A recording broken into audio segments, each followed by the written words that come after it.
Hi, welcome back to Action 22. I'm Sarah Blackhurst. And I'm Brian McCain. So we decided to do a little bit something different today. We've been hearing a very similar question. When I say we, Brian and myself and Micah have all been hearing the same question over and over again from different people. And it's simply asking what exactly Action 22 does. So really this episode is for you, Matthew Shaden, because what we do, we're in it so much. I think we kind of take for granted that people don't know everything that we do or how we do it or how we come or what it is, or anything that we do. And to say truth, I was thinking about it on the way in. The first show that I did was like end of September, beginning of October of 20. Mm-hmm.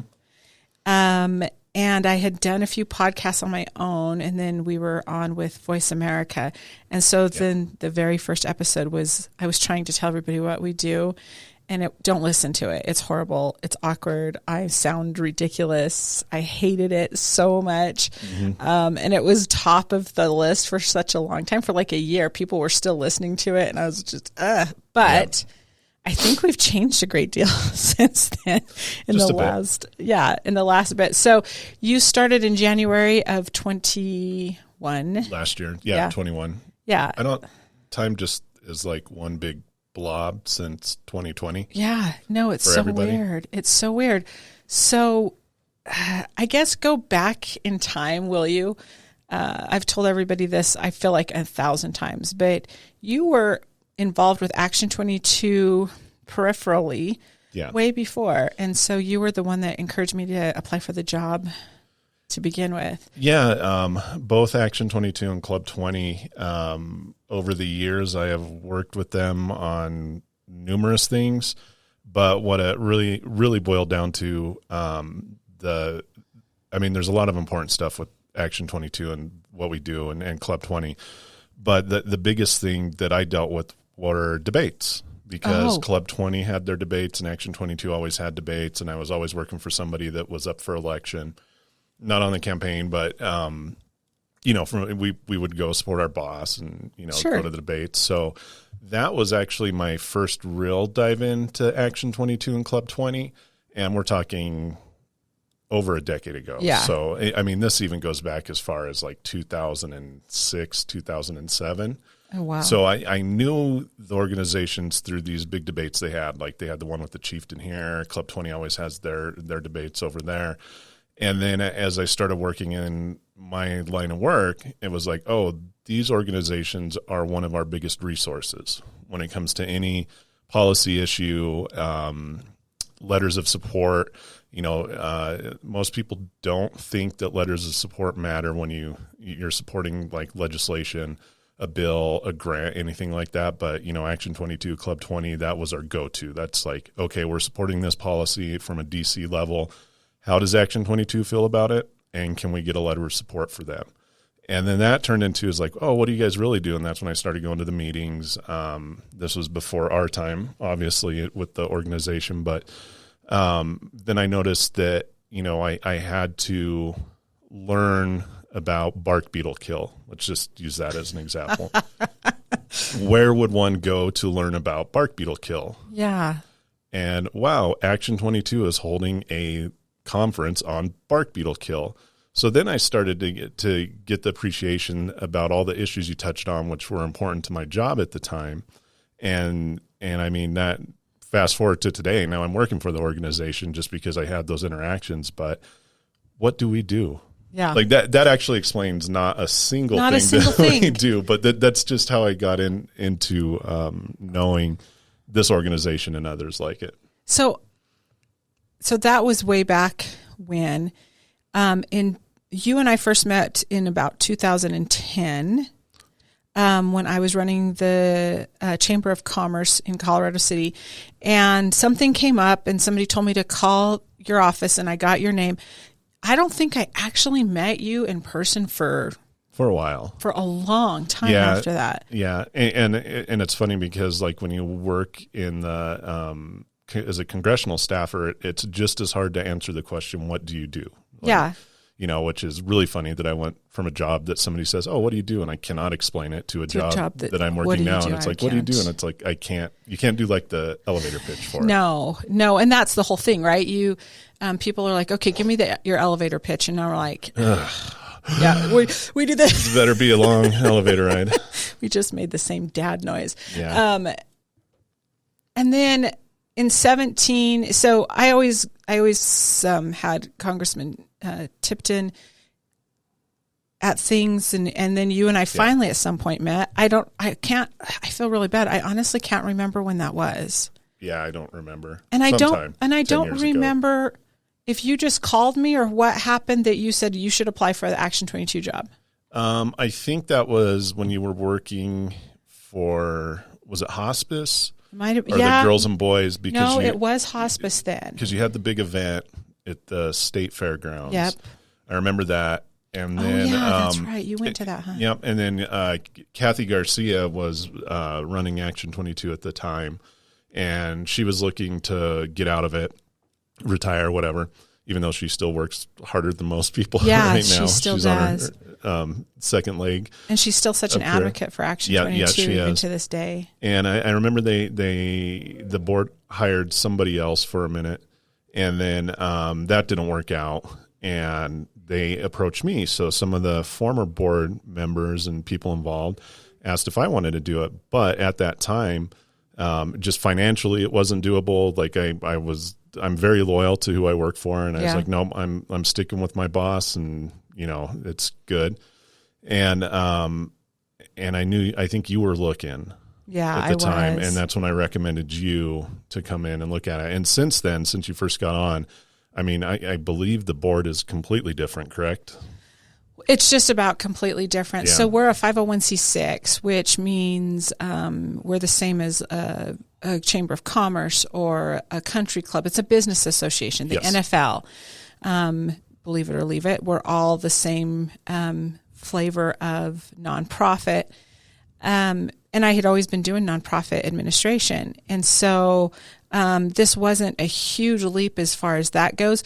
There is still one board member, and I all the time I'll run across somebody else who was like, oh, I was on a board member for Action 22, or I was a member back. I'll have to tell you about somebody I ran into the other day that I actually offered him a seat back on the board. But anyway, we were Chuck Staggerwalt has been on. He's been on since the very beginning. Since the beginning. And I know Rick has been involved. I don't know if he's been on the board, but as far back as I can remember, he's been in every Action 22 event I've been to and been heavily involved. And Rick Klein is our board chair now, and he's been our vice chair for several years, but now he's our board chair. And then the ones that have remained since I started, of course, are Chad Vorthman, Rick Klein. Who else? Charles Bogle. Charles Bogle has been around forever too. And then there's been a bunch that we've brought on since then, but it's been the same seat. So this is an interesting thing about Action 22, and I remember being at one of these nonprofit administrative conferences, and there was a lady that was talking about how she actually oversaw 3 or 4 boards for the entire for her organization. For some reason, they had several boards, and all told, I think she said she had 30 board members, and I thought that was insane, and I kind of tongue in cheek made fun of her. That's like saying, when you're in high school, I will never work at Wendy's or McDonald's, and then the first job you get is at Wendy's. Right?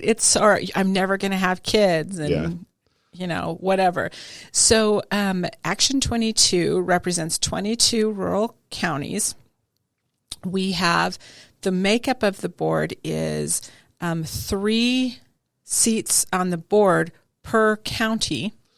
So that's 66 plus 7 from out of area, because we have so much great support for businesses that do business down here, like AT&T and Colorado Farm Bureau and so forth. And so we're not fully seated. I don't know if we'll ever be fully seated. It's really difficult to manage. But when I first came on, there was a lot to sort of clean up, shore up. It's a change of direction, and it's not disparaging anything in the past. It's just, things change with new leadership coming in. There has to be some mitigation of it. Yeah. And I think it's very important, it would be impossible right now to completely fill our board just because there's just so many seats. But the reason for that many seats on our board is because the issues that we deal with, that we support, that we advocate for, impact all of these 22 counties in a different way, but also in a concise way at the same time. Yeah. Like one issue may not impact, say, Pueblo County as much as Saguache. Right. But if you have both people in the room talking about it, then you can get both perspectives on how you can work together to accomplish the mission, or, even oppose what's happening or support what's happening. So It's important that we have that representation on our board from every county in our area. So when I first started, I'll tell you that Kathy had done such a tremendous job over the years. So Action 22 started in 1999, and I think she left in 14? It's probably around 14. So around that time. Yeah, around that time. So, and I came on in 17. Yeah. So there was that leadership figure that had never really, there was nobody else that really stepped into that role. Yeah. Although I have to say, when I first came on, this is her baby, and she gave tons of help to how that direction should go and what we should do. One of the things that I did straight away was really decide what we should be saying no to, getting in the middle of. I think that, and I would come to you all the time in those first couple of years, because this was a whole other animal I wasn't prepared for. Yeah. Not to say that it was overwhelming or it was something that couldn't be overcome and pulled together, but really it was, okay, what's the mission of the organization? And okay, how do we fulfill the mission of the organization? And is it still relevant? Yes. And we still haven't said what Action 22 actually does. No, we don't. Yeah, we haven't. See, there we go. But going back to that, if somebody wants the real elevator pitch, I'm like, look, we're a regional chamber of commerce. Look at us that way. And we work on these 5 issues, which are local government affairs, rural economic development, healthcare, education, and natural resources. So if it doesn't fall into those 5 things, we don't touch it. Yeah. So it's what we call wedge issues. So a wedge issue is an issue that's just really partisan. It causes bigger divide. It's just there to generate noise between the sides. So think about when you're splitting wood and you have that wedge that you stick in there and then you hit it and it splits the wood apart. That's a wedge issue. Yeah, one example of that, and we don't even get into it with Action 22. We do not get into it. Would be like gun control. Yeah. That's a wedge issue. And other things such as that abortion. That the media just like freaks out about, and everybody gets up. And I'm not saying these issues are not important, and they are important to me. But as far as the organization, we are trying to do what's right to our region of 22 counties in those 5 areas. Right. And what that entails now, this is the next interesting part about Action 22. We'll get emails or we'll talk to people, and it's like, well, where do you stand on this bill? And I'll be like, I'm not even watching it. And one thing that I think we do really well is we identify a handful of bills that we really work hard on to either advocate for, oppose, whatever our membership and our board wants. But there's hundreds of bills that we don't bother with. Yes. And some people that might upset them a little bit, but for us to be the most effective when it comes to the state legislature and rules and laws that are being made is like, we really have to laser focus on and pick our fights, in other words. Pick our fights. Yeah. That political collateral, that political capital that you'll hear somebody talk about, that's a real thing. So, I looked at why Action 22 really struggled. When you have a leader move on, it really says a lot about the organization, how they do after that leader moves on. So if they're completely reliant on a leader, then they're not going to be healthy afterwards. But if they've really moved on, if it's a big leadership and there's a great structure in it. And so in the interim between Kathy and I, there was a lot of things that slipped. Right? Yeah, and part of that too is all of our board members, it's volunteer. There's no exactly. Like nobody's doing this for the money at all. No. This is that's why it's so amazing that we have so many board members that are with us, that have stuck with us, and people that are involved, because there is no financial incentive to be on our board. No, there's not. In fact, you've got to have a real service leadership mentality to even be on our board, for us to even consider somebody on our board. But when I came on and I looked at it and I sat down with Kathy, and we really talked out the things that she would like to see happen moving forward with the organization. I talked to a few other people. And it was the second part that I thought was going to be really important, was to put up these guardrails that said, how do we make our decisions? What do we decide to do on? So we have those 5 categories, but you're going to have some contention within those 5 categories. So the second thing was it had to be mission focused, but it had to drive unity and purpose. It has to have, if we have a split decision, we try to go for consensus. If we have a split decision on it, we don't do a majority rules on it. If it's a big enough deal that our membership isn't, there's not a consensus, then we don't move forward in trying to pursue it or to add anything more to the conversation on it. There's been several really great leaders over time that will say it's as important what you say no to as what you say yes to. Yeah. And so we moved forward back at that time, really with the idea of being nonpartisan and meaning it. Yeah. Only focusing on those 5 areas, and really sort of playing up with what's the most effective way to drive unity, to drive consensus, to do stuff that actually means something to our communities. And I think back then that was a harder goal to accomplish compared to now. Yeah. And, it's everything from COVID to just the urban divide between, the big cities and the rural counties and rural towns. But COVID really kind of solidified that quite a bit. And right now, I think that our membership and our board are like pretty much on the same page with 90% of what we're talking about and dealing with. Yeah. Well, and if they're not, then we're not going to pursue it. I guess that's the other part of it. And they come from all sides of the political spectrum. Yes, they do. It's not, and a lot of people do that, say this, and it kind of upsets me whenever I hear it's like, oh, rural, you're that like Republican organization, or even on the other side, I've heard like, well, you guys are that liberal Democrat organization. Like, we're neither. And if we're getting complaints from both sides, then we're probably doing something right.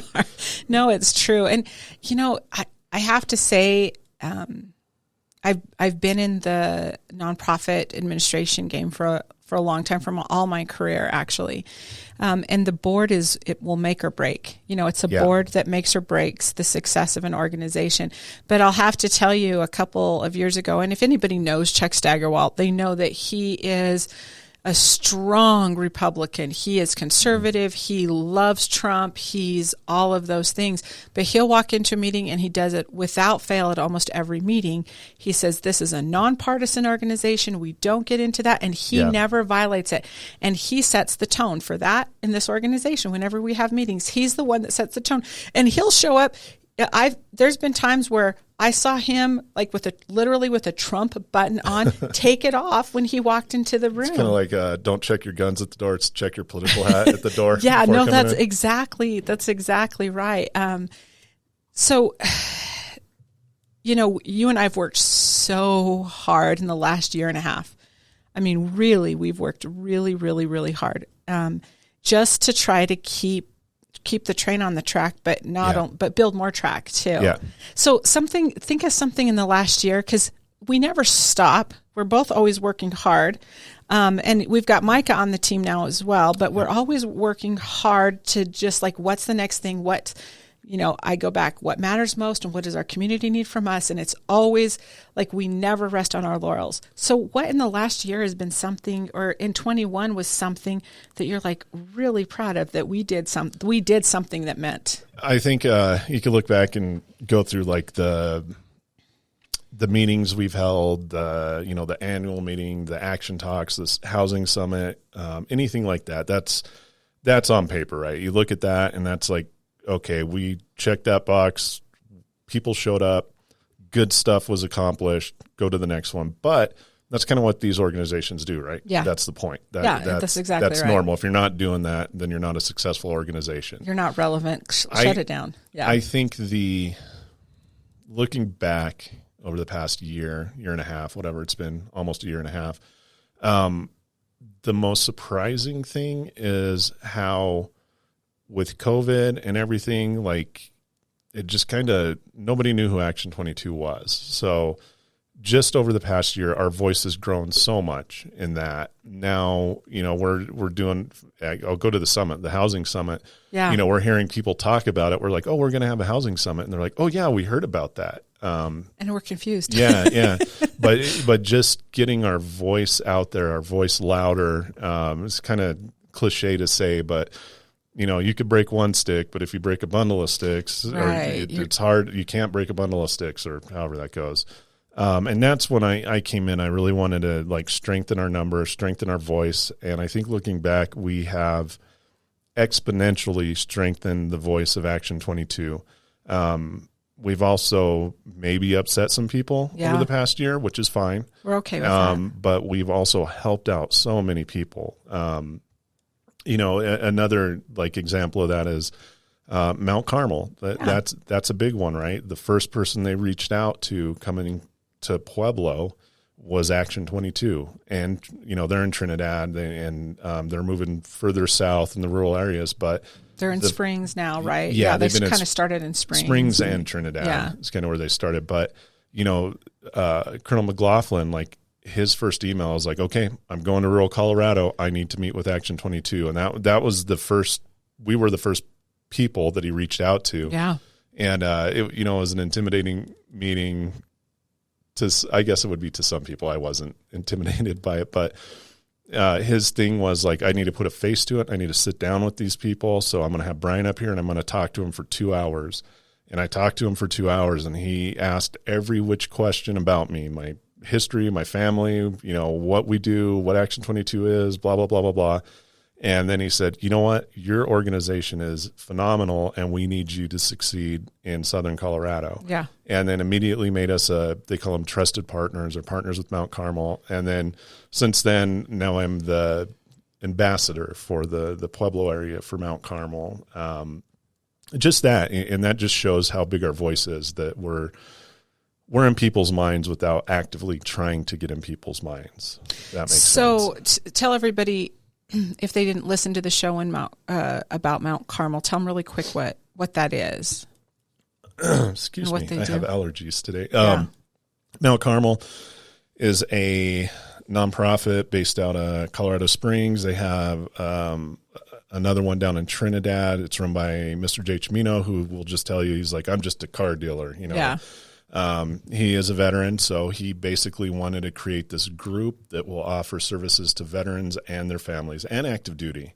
So it's anything military, veteran, and their families they take care of. They have a phenomenal clinic up in Springs in which they help you get your benefits, help you find housing. Hey, you're running into a tough spot. They help you with, say, financial issues. Right.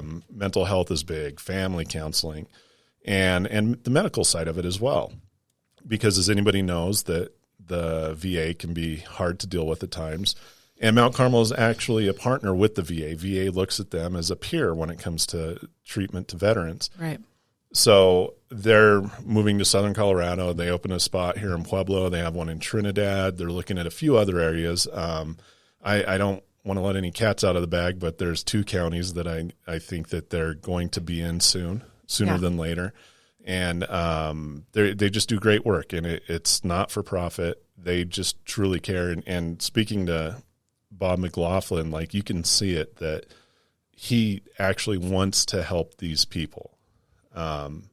He does. Nothing selfish about it. He is there to help. Well, he asked the same question, what matters most to these veterans that we're serving and what do they need from us? And I think that was the thing, it was such a shock when Tipton ended up not winning the primary that night. And I was really thinking about all the great work that you've done for veterans. And just anybody. It's not just veterans. Right. No. That's true. I mean, it was you guys had how many, when you were wrapping up, how many cases had you had? I've said it on the show at one point, but it was, thousands and thousands of cases, all of our staff took care of in the district and even in DC, but we're talking like tens of thousands of people that we have helped over the years, over 10 years. Yeah. And again, I'm repeating this. Sorry if you've heard me say this a couple times. It's worth repeating. But regardless of who gets in, what side of the aisle, whatever, if they have the best intentions or the worst intentions, there is a gap in service to the constituents because the office closes, you have to set the office up. New people come in, they don't know what they're doing. They have to go through training, which was great that Antonio Huerta from Senator Hickenlooper's office, the first person, when he got on, he sought us out and said, hey, first people help he me. sat down with. I need help. Let me know if I'm doing a good job and tell me what I need to do different. And look what a beautiful job he's done. He's doing a great job. He came in, he was coachable. There wasn't ego there. There wasn't anything but a desire to learn and to serve. And he was you were the first person that, and again, just reaching out to Action 22. It's not even me. It's right. Just reaching out. But it was really important to me. I just remember thinking about, my very first thought was, oh my goodness, all the things that are done for veterans. There's going to be such a gap in that. And so that was one of the more important things for me when bringing you on, was that I knew that you'd be able to pick that up and carry that and do some amazing things. And I don't know what to do on that. So I've just, gotten out of your way, just said, go do it. And the results have been tremendous. Yeah, it's a lot of good opportunity to continue helping veterans out here in the state, not even just in our area, but the United Veterans Council of Colorado. That's another one. I'm the regional vice president for them. And it's really funny because they used to have their meetings in person up in Denver. Yeah. And I would be like, I'm not driving to Denver for an hour meeting to sit there and not say anything. And then drive back. Oh, yeah. And there's at one point, there's 120 people that would attend these meetings. Mostly from Denver, right? Yeah. And they are expanding again to the rural areas. They're getting out of Denver. They want their representation out there. And, two things I said when I left Congressman Tipton's office and came on Action 22, or actually before that, I was like, well, at least I don't have to drive down to Alamosa every week, and I don't have to go to the UVC meetings for an hour and sit in traffic. And now how's that worked out for you? I'm in a UVC meeting, twice a month, and I love it. We're doing some good work, and it has changed through leadership. Same thing. Yeah. Leadership changed, and they have a new perspective, and they kind of reorganize, and we're doing really good stuff. And then I'm in Alamosa all the time, which I don't mind. I'm not ragging on Alamosa. I've driven that for over a decade weekly. Right.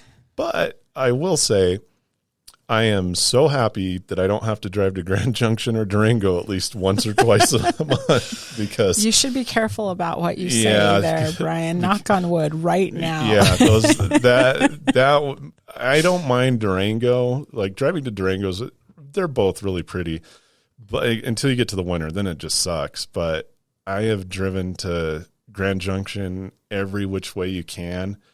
I do like the Highway 50. If anybody's out there, Highway 50 is probably the most enjoyable route, but a lot of times it was I-70, so going up to Denver and then going heading over. It's faster. The problem with that, I-70, they have a closure rate of 1 out of every 3 days they're closed or delayed. So I stopped driving that route, but in the beginning, that's the way you'd go. I would stay the night in Denver and then drive over, and then 12 hours later, sometimes I was in Grand Junction. Ugh, yeah. We don't do that now. it's really listening. I think it's really listening to our membership. So this is the housing summit, right? Yeah. So we had some members, we had some people join hoping that we would, be able to start to carry the conversation. I can't think of another word. I don't know if carry the conversation is the right word, but there were just a few things that we weren't feeling right about on this conversation. And then I have done events all my career, and I was sick of doing events for the sake of doing events. Like I'm sick of doing meetings for the sake of doing meetings. Yeah, I look at those as it's just a bunch of people that have a common interest, sit around a table and talk. And nothing comes out of it. It's just and it is needed. Like I'm not bagging on all meetings, but I've been to so many where it's just the same issue and maybe different people, maybe the same people just talking about the same issue. Same thing. Over Pontification and perpetuity. Yeah. So it was really, really important to me. I, if we're going to call ourselves action, let's be action. Yeah. That was the whole thing for me. I wasn't happy with the pontification, getting from the place where you're just talking about it to actual takeaways, that it drives some kind of a change or improvement or something like that is way harder than one might think. Yeah, and I look at it like we should have this summit or a meeting or a convening, whatever you want to call it, and I want everybody to have homework with a goal, specific goal, and accountability coming out of it. Yes. So, for instance, this housing summit, like we wanted to do this last year. Yeah, we did. And at the time, nobody was focused on the solutions, and it was funding. Now there's a different vehicle for funding for a lot of this stuff.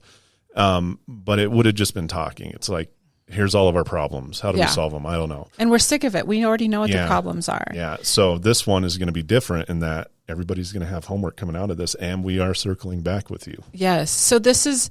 And we're still sort of creating it. So everybody's like, what's the agenda? What's the agenda? We don't know yet. It's just this idea of, and Micah loves to play with words. It's a game to him. He'll take a word, he'll get to the Latin root of it, then he'll do this or that. But there's always some action behind it, which I love. And so we were talking about, I sort of, even if we're just having one of these meetings where we're sitting around a sort of a round table and having a discussion, I'm going to take something away from it. So we'd had one with Phil Weiser, and there was one that we had done that was really, really good. We were down the San Luis Valley, and we talked with everybody. It was part of this rural road trip that we did, and then we did one here in Pueblo, and I wasn't happy with it. I wasn't satisfied with it at all. And I analyze everything. And so I took it apart. I was like, okay, why didn't I like it? And what was the matter with it? And bless your heart, a lot of times will do that with you. I'll unpack with you. I'm like, this, and you're, talking me off the ledge or whatever. And I really said it was because we weren't talking about solutions. I was just asking what everybody's problem was. So for the housing summit, we're asking the question, what solution are you working on? And what's keeping you from getting that? What barrier do you have? What's keeping you from executing on that solution right now? You can't believe the amazing answers when you just ask the question in a different way, the solutions that are coming up. And so on the housing summit, we're designing it so that you have actionable items when you leave the summit. So you called it homework. I'm calling it action items. Mike is calling it takeaways. But it's something that you can turn around and utilize right this minute. So I had a call with one of the partners in this who's going to be an exhibitor, and they're actually going to be requesting bids at this. So I was just shocked because it's just been this amazing sort of synergy that has come around, that the timing is right. We're asking the right questions. Everybody's ready to take action. It's how do we do that and how do we move forward together? I am so excited for this housing because it's sort of a culmination of what we've been trying to do when we say, what do we do as Action 22? Yeah. This is what it's going to look like. Yeah, and another really good example of that is this VA stuff that's going on right now. So yes. Director Kilmer, he's the director of the Eastern Colorado Healthcare System for the VA. It's basically, for some weird reason, Colorado split in two with VA regions. So there's one region on the western slope and there's a region on our side of the mountain. And he actually came from Grand Junction. Great guy. He ran the hospital, the VA hospital there. That's right. Completely turned it around. They had some issues, and it wasn't the fault of the previous administrator or anything like that. It just a new way of thinking had to go into it. And you have to remember that the VA is like their facilities and them as an organization has been operating the same for almost 100 years, right? Right. There's still VA hospitals that were built in the 40s that are still being utilized. So they don't change because it is a big organization and it's a big government organization in which change is like nearly impossible to get it through. Well, it's trying to do anything like that is trying to take Jabba the Hutt for a walk. Yeah, and it's just incredibly difficult. It's also all changes have to come from Congress and the president. Right. So about, I want to say 2018-ish, the Mission Act, it was called, was signed into law by then President Trump. And basically what it did, it kind of changed things. So if you lived within 40 miles or outside of 40 miles from a VA clinic, they used to be called CBOCs, but now they're clinics, or a VA hospital, you had to go to the VA. Okay. Now, if you lived far enough away or there wasn't anything around, you did like community-based care. They've changed the name. It was like the PPP system and then community-based care. Now I think it's called community care or co-provider what care. Does that mean? Basically, it means that. So I live far enough away from a VA, so I could go to a local doctor or healthcare provider, and they basically will see me as a VA patient, and then VA reimburses them for it. The problem with that's way better now, but there were issues where it was taking years to be reimbursed, and this is under the older system where you have like clinics saying, well, we can't take veterans because the VA or the federal government owes us like $5 million and we just can't afford it. Yeah. So with this Mission Act, they kind of moved that around, saying, okay, I want to go see a private provider. If they're approved by the VA, I could see them. And then it also had the stipulation in it that after 4 years, I think it is, and I could be wrong on this, so forgive me, but they look at the utilization of clinics. So it's needs-based, right? Right. So they release this. It's on the Federal Register. Just type in VA and it'll pop up. It'll be the first thing. So they're recommending moving resources and closing some of these clinics. In our area, they're going to close Lamar. I forget all of them. I think I said it's Lamar. I want to say Lamar. Was it Salida? La Junta. Salida. Yep, and Salida. Burlington, that's not in our area. Yeah, but there were 3 or 4. I think there were 4, and it's turned into an issue. But anyway, Director Kilmer, he got ahead of it. He went out there and said, hey, look, this report's coming. These clinics are going to close. We need to look at solutions.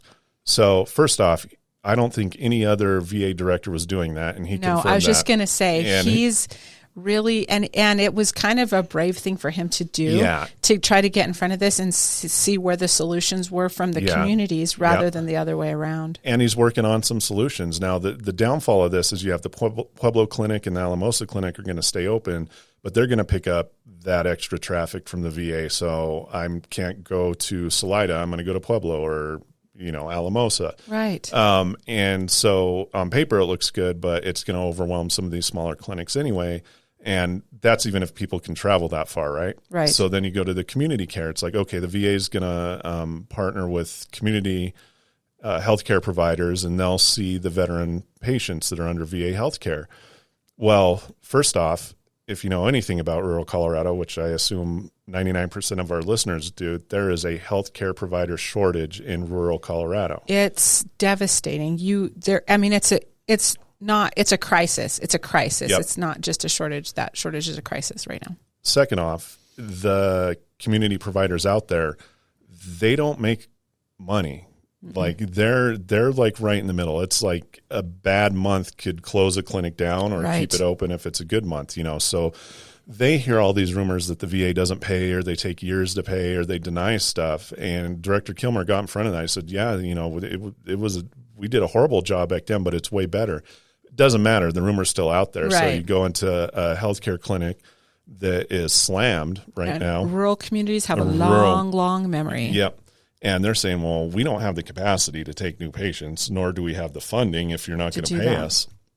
So he's proposing some solutions like co-hiring providers where the VA comes into a rural community that there's no clinic or that they're closing it down.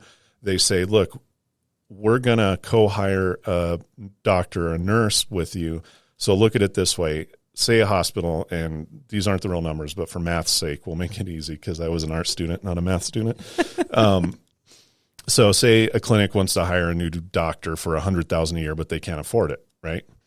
And then also you get into the housing issue and all that stuff. But that's completely separate. But they're like, well, we can't afford a new doctor. And that's also if you can find one too, right? If you can find one. So how is a small clinic going to, but go there's out there? a really great doctor and he wants to come back and he wants to raise his family in rural Colorado. Yeah. Here you go. And but I'm not working for that money. I'm not moving my family for that amount of money. And a small operation doesn't have the capacity to really promote that outside of their area, right? Right. Like how is a 5-person clinic going to go advertise in New York? Right. Like, you can't do that. I mean, with social media, it's a little easier nowadays. But anyway, so the VA would come in and be like, look, we're going to co-hire this provider with you.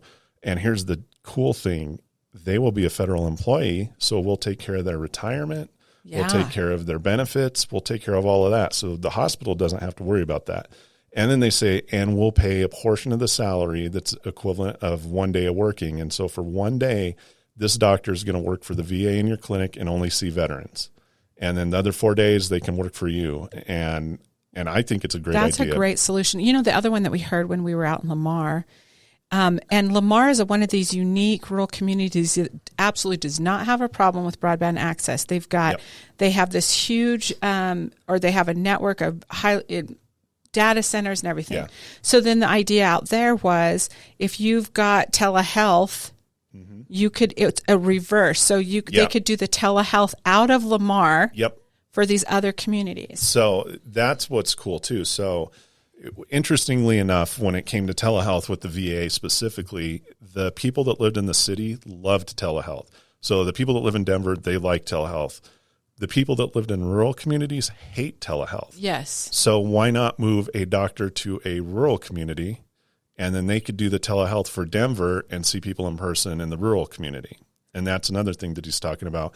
And just so everybody's aware, like at least with the VA, I'm not sure how it works with other doctors' offices, but if you're doing telehealth, like that doctor's not in Denver. If you're sitting in Denver, right. I think he said they were in all over some the country. Other state. Yeah, they're there was all like over the 2 country. places. Yeah. So it's not an issue of not being in Colorado, but I thought that was great. Now that leads to what are the other problems, right? Housing, which we're having a summit, and then also broadband.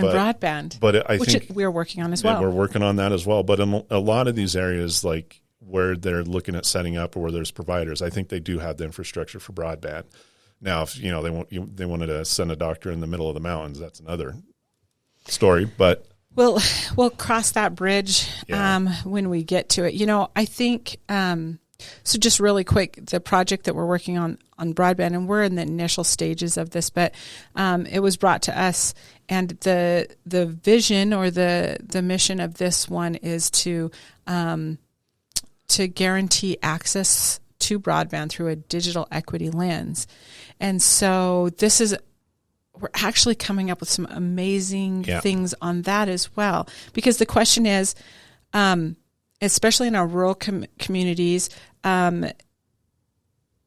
individuals and communities that have not had access to certain things or to certain benefits of things, why aren't they accessing broadband? Mm-hmm. Or what's preventing them? Is it a technical thing? And we have a technical team that's working on that aspect of it. And then we're working on the other sort of deeper, if they have access, why aren't they? Yeah, we're the outreach team. Yeah, we're the outreach team. So this has been, this is actually really cool as well. Yeah. Yeah, and we're doing that. That's in the Valley area, 6 counties in the San Luis Valley. And really just kind of the initial stages of it, there is some build out there. There are a few technical issues, and there's some technical stuff that the team's working on that would be great for the Valley. But as far as our side of it, equitable broadband, I think we're calling it. There's areas where they have the broadband, they have the access to it, but nobody's signing up. So we're trying to really figure out, the whys. Why don't you have broadband, basically? Is it, and you could break that down. Affordability. Actually, I think it's 3 issues mainly. It's access. So take that off the table because that's the technical part of it. Like it's just not here. Well, that's not what we're worried about on our side. The other one, is it affordable? Which from what I've seen, it's pretty affordable, but not for everyone. Right. So you can have this group of data or people that they just can't afford it, right? And that's what we're trying to find, because there will be programs, and there are programs to allow them to afford it. So that's a kind of a solvable solution. Right. But then you get into this weird third part of it where it's like, oh, I don't want it. Yeah. And I don't want it. And I hate to. Some of the talk is like, well, we need to tell people why they need it. Like, I'm not in the business of telling people what they need. Right. But, maybe they're just not aware of what they can do with it. And that's where the digital literacy piece comes in. So we're putting together this really cool digital literacy piece. And we actually, you can give people broadband all day long. You can pay for it. But if they don't know how to use it, and they don't have the device on which to use it, then it's really... Look at it like a car. Yeah. It's like, I don't have a license. Why? Can you afford one? No. Okay, here's a car. There you go. Here's a license. Yeah. Now, okay, I could buy a car. I can afford a car. I just don't want one. It's like, oh, well, how do you get around? Well, I ride my bike, or I take public transportation. It's like, take the subway. Yeah. Well, here's what we'll give you a car, and we'll show you how to use it. And then you could step back and say, okay, do you want it now, or do you not want it? And then just be sensitive to what people actually want, rather than trying to, So this is a very cool project. Yeah. So that's really the who we are. I think the what we do, part of it is we work on those issues, but every single day you and I are having conversations about housing, water, energy. You have a lot of conversations about VA or broadband. Education. And agriculture is a big one. Ag is a huge one, especially during the legislative session where, and in rural communities, all these things intersect. So sometimes the solution has to be, we have to get in the mix, and we have to mix it up on legislation. Mm-hmm. And I didn't look at it. I don't know if it's still there or whatever. And I feel bad, but there were some deep discussions on the lawnmower bill. Yeah. And that was the bill where I was just sort of really frustrated about. There's another one that's coming up that we're looking at, 1244, that's air toxins. Mm-hmm. That's one that we are going to have to get in the middle of. I think one of the things on the energy side, and energy, water, ag, all of these things intersect together in the rural. So food, energy, water, the essentials of life happen in 85% of Colorado, which is all rural. Yep. 85% of Colorado is rural. So, So what we do, we look out for your food, water, energy. That's really, in a nutshell, that's what we do. Yeah. We look out for food, water. And, the reason that that housing has risen to the top of the list is because we can't move forward on any of these things until we get the water issue figured out. We can't move forward. On the housing issue, we can't move forward in a productive way on water, energy, or even ag until we get some housing issues really hammered out. A perfect example is the broadband. Say that we identify an area, the tech team does, that they need to build out broadband. Mm-hmm. All right, so we got to bring in workers, the workforce to build it, or use local. Well, if you have to bring them in, where are they going to live, or where are they going to stay? And right now it's like, well, and as much clean energy or renewable energy development that's happening in Colorado right now, that's the biggest barrier on those solutions right now is housing. Which is why you see a lot of these utility companies investing time and money in housing, which I've never seen before. We haven't. Major utility companies and hospitals too. This is super important to our healthcare as well. Like, this has never been their wheelhouse. And now they're investing like a large percentage of their capital and time and workforce into housing issues. And so that's when we find out and sort of figure out what matters most. That's what we work on. And sometimes the work that we do is something like a summit. Sometimes it's a legislative issue. Sometimes it's a project where we're going to go and we have a very a mission or an objective, and then we go after how to do it. And I think our process on that, it was just natural. Mm-hmm. To me, it was natural to you. It was okay. Here's the objective, and then we work backwards from that. How do we meet that objective? I didn't realize until fairly recently that's not normal. Yeah, it's a very military almost way of doing it, yeah. And that's how I've always done it. I've said like, let's do this, and then we'll move on to the next thing. And so this is a little bit. I don't know how to do that any other way. Yeah, that's how I've always done it too. So the solution, so we're driving solutions all the time, but we're like, okay, what's the objective? And then we go after it. And whatever, legislation is a tool, or a summit is a tool, or whatever is a tool to answer all those questions. Well, and our network is large, right?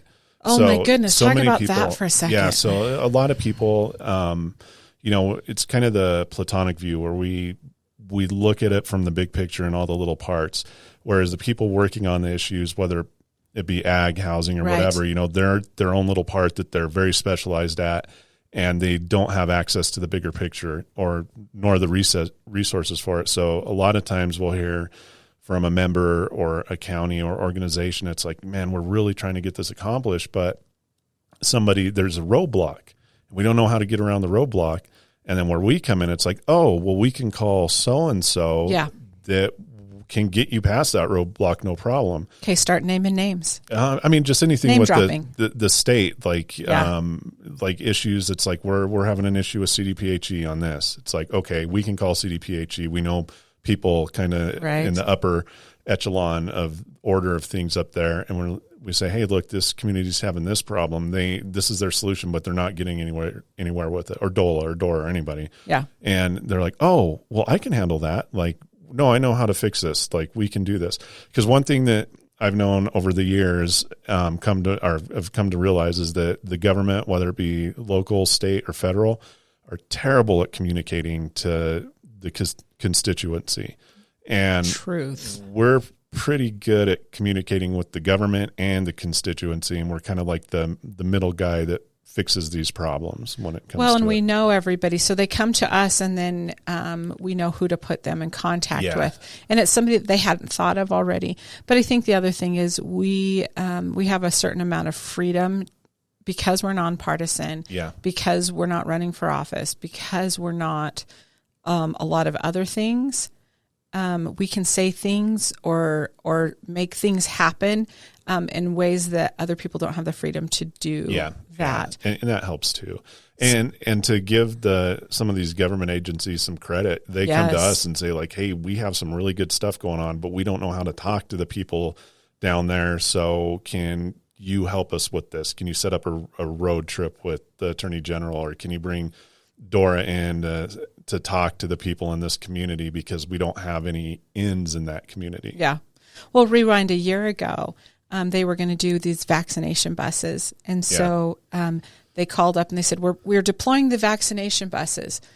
And I said, okay, oh, that's cool. And they're like, we don't know where to actually set them up at. So I was like, okay, great. When are you guys going to do this? And they're like, this weekend. And I'm like, this is Easter weekend. You guys are going to deploy. They're like, yeah, we want to do this. We're thinking about church. Da, da, da. So I go, okay, give me 20 minutes. And so I called a bunch of our members. I was like, okay, where do you want to have these buses at? And so I was able to call, and within 20, it totally blew their mind, but it was really easy. It was just phone calls, but they came to us and they said, where do we deploy our buses at? And then we, as a result, that we helped with a lot of the vaccination, ended up helping with a lot of vaccination buses. And our friend, Luis DeSanto, came to us, and we got to be buddies with him last year because he was in charge of that, but he knew that there's going to be somebody in any of those 22 counties that we were going to be able to get things done and get them done quickly for them in a way that was not a big deal. It's just how we do it in rural Colorado. So again, we're constantly going, okay, what's next? How do we build capacity? How do we be more effective in serving our members? We're constantly asking that question. So there's a couple things that we're working on that we're putting out to the universe, because Action 22 is incredibly blessed. I'll tell you, it's almost laughable at this point. We'll say, we want like this. We say a need. We'll say it out loud, and it just happens. It's kind of crazy.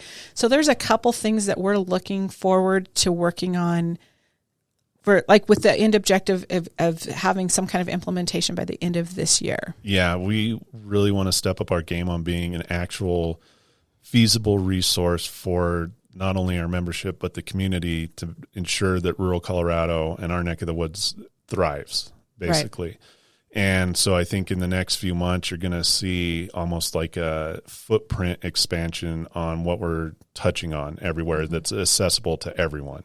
Yeah. Right now, we're pretty accessible. Like, if you want to know what we're doing or what we're working on, it's easy. But I kind of want to almost market that out, say, like, look at everything that's happening. This is what we're doing. This is what's happening in this area. This is happening in this area. And I think we could take it to the next level, in which Action 22 will be one of the larger, most cohesive resources for Southern Colorado on these 5 areas that we talked about. Yeah. So it's been interesting. We're doing this rural resourcing road trip with Phil Weiser. And by the way, when we're talking about accessible and working with us and working pretty closely, Phil's got to be the top of the list for us. So we're doing this rural resourcing road trip, and we've had so many people outside the Action 22 footprint ask us if we'd be willing to duplicate that in other places. So it's not just that, but the housing summit, they're asking, we have people coming from all over the state for the housing summit. And we are just learning, we have people coming from out of state for the housing summit. We have the same thing with our annual meeting last year, the Western Governors University. I mean, you can find this on a YouTube channel. She was the president of, like, the Western states or something. She flew in from Seattle just to speak at our action talks, and we were completely blown away by that. But that's the thing that keeps happening. I think the other thing is, and we've talked about ways to do this a lot more before we started to do this show, but it was, how do we tell these stories? How do we get the message out? How do we keep people focused on what matters the most, independent of the political rhetoric, of the party rhetoric that happens, especially in an election year? Yeah. How do we put a face on rural Colorado? Yeah. In Action 22. Really. And so I think the other big thing, we have to give credit, a tremendous amount of credit to the network, to Voice America, to our executive producer, Tracy Motley, for really holding, in the initial stages of doing this, just holding our hand in such a way that we could move forward and we could have tremendous success for the show. And I recently was talking to my cousin, and he was saying how he really wanted to start a podcast but didn't know how to do that. And I said, you'd be really smart to make a phone call to Tracy. But this has been tremendous in completely unexpected how this show has really driven the mission of Action 22, which is to be a strong voice, to do that. And we've had some tremendous really interesting people on the show. Yeah. And we're going to make it more so we're interesting. So that's the other thing. And then, and this is just a teaser, because we're playing with an idea again that's not going to look like what everybody else is doing, because that's one of my things. I don't like duplicating efforts. I hate that. So everything that we do, we're trying to make sure that we're not duplicating what somebody else is doing. But we're really looking at a leadership school. Yep. That's I guess, cat's out of the bag. So Action 22 used to host a leadership school. And out of the blue, I was like, part of it was we're getting a lot of interaction from people that are involved with something, but they don't understand how it works. And that's not disparaging them at all. No, but it's confusing. But it's like, hey, look, I'm part of this group and we're doing this, or like, how does this work? Like water is a good issue. How do you interact with the state government? I really want to turn it into effective local leaders, almost like community champions that will have an impact when it comes to legislative issues at the state and federal. So how do you do that? Nobody knows. Like, do you email your congressman, or do you send the same form letter that everybody else does? Like, this is really going to show how the system works and how to become a leader in it, and also expand your view on how all this is interconnected, whether in our 5 issues, like how is housing connected to everything, Right.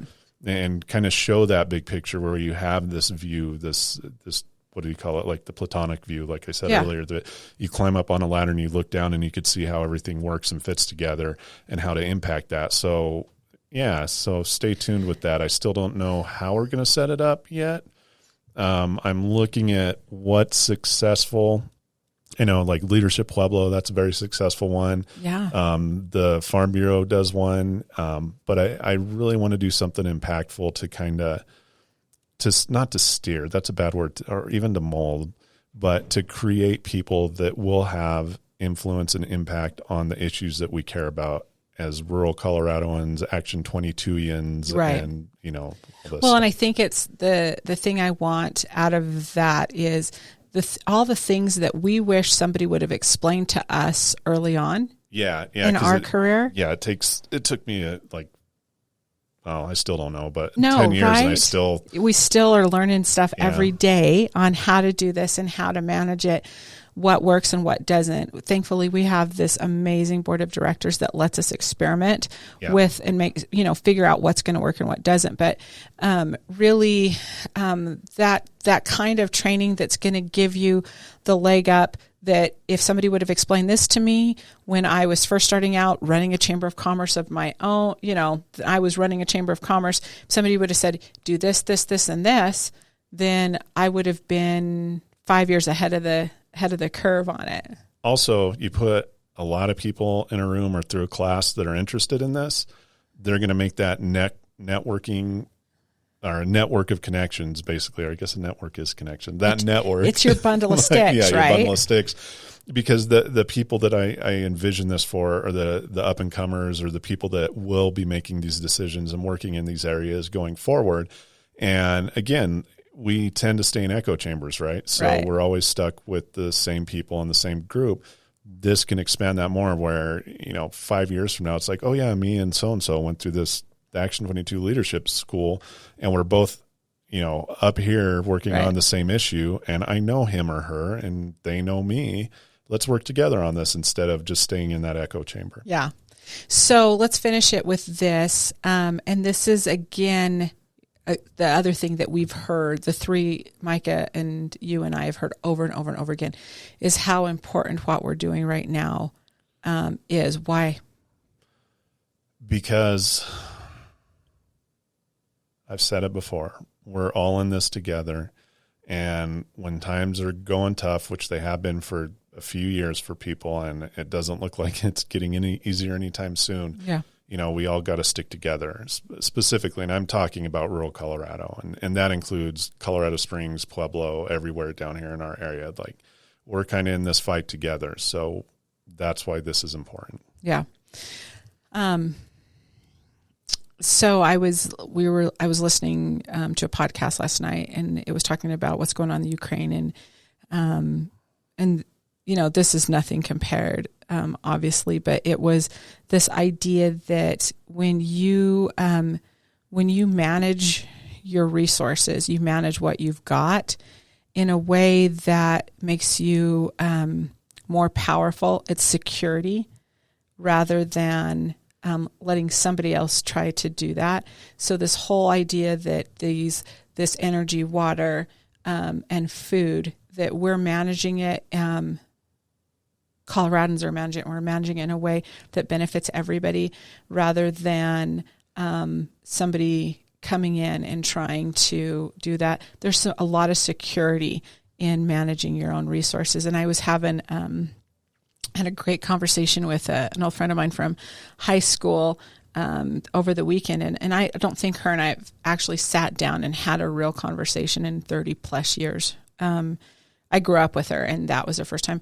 It was so, and she made the comment when we were done talking, how nice it was to have a conversation that her and I could not be more opposite on our political views, but we came from the same place, and we had a really just lovely discussion on all of these things, and we were in the same place, and we came from the same place, and we had the same history, and then I ended up, her brother's one of our best friends, and I was talking to him, and he was talking about like his next endeavor. What he wants to do is more, but what he wants to do next would benefit the whole community. He wants to make sure if he's moving forward that it's to benefit the whole community. And I just have to tell you, I think it's important, but the reason I do it, and I work really hard, and there's sacrifices that we make in what we do, both of us, it is absolutely for love of Colorado, but more than that, it's the love of the Coloradans that we are neighbors with, that we're friends with, these rural people who are just constantly thinking about how to do better, how to do more. How to do better and more with less. But also with just pure heart and pure intent. I can't think about that without thinking about Connie and Tony Haas, and how we were up there, and there was the big hullabaloo about some comments that were made about our ranchers and stuff, and she sent me a picture the next morning of how it was so cold and they were out there feeding, and it just brought tears to my eyes. I genuinely love our communities and the people in them. And that sounds trite, that sounds made up, but if you know me, you know it's true. That's to me why it's important, because these communities are absolutely worth it. Yeah, they're absolutely worth it to me. Okay, so the housing summit is April 29th. Yep, and it should be up on the website soon with all the registration stuff. If you sign up for our email list, just go to action22.org, sign up for our email list. You'll get the info for that, and then I'll make a page for it once we get the agenda and everything more hammered out in the next week. And any questions, comments, or concerns, email us at show@action22.org. And if you're not a member, you should be a member, and you could go to action22.org again and join right there, or just email us again, show@action22.org. Chad Forthman, I know you're listening, so blow off whatever meetings you've got going on and come down and see you. The rural communities of Southern Colorado miss your face. So that's it. We'll be coming back to you next week with probably some more discussion and some more specifics about not only some people who are running for office. Mm-hmm. We're going to have all of those. So Action 22 members who are running for office. We support our members. We don't endorse candidates, but we absolutely support our members. And you have an opportunity to come on the show. If you're running for office and you're a member of Action 22, you can absolutely come on the show and let us know if you want to do that. But also we have an event coming up in June where you're going to have an opportunity to do that as well. What else? Anything else? That's it. All right. We'll see you guys next time. Thanks.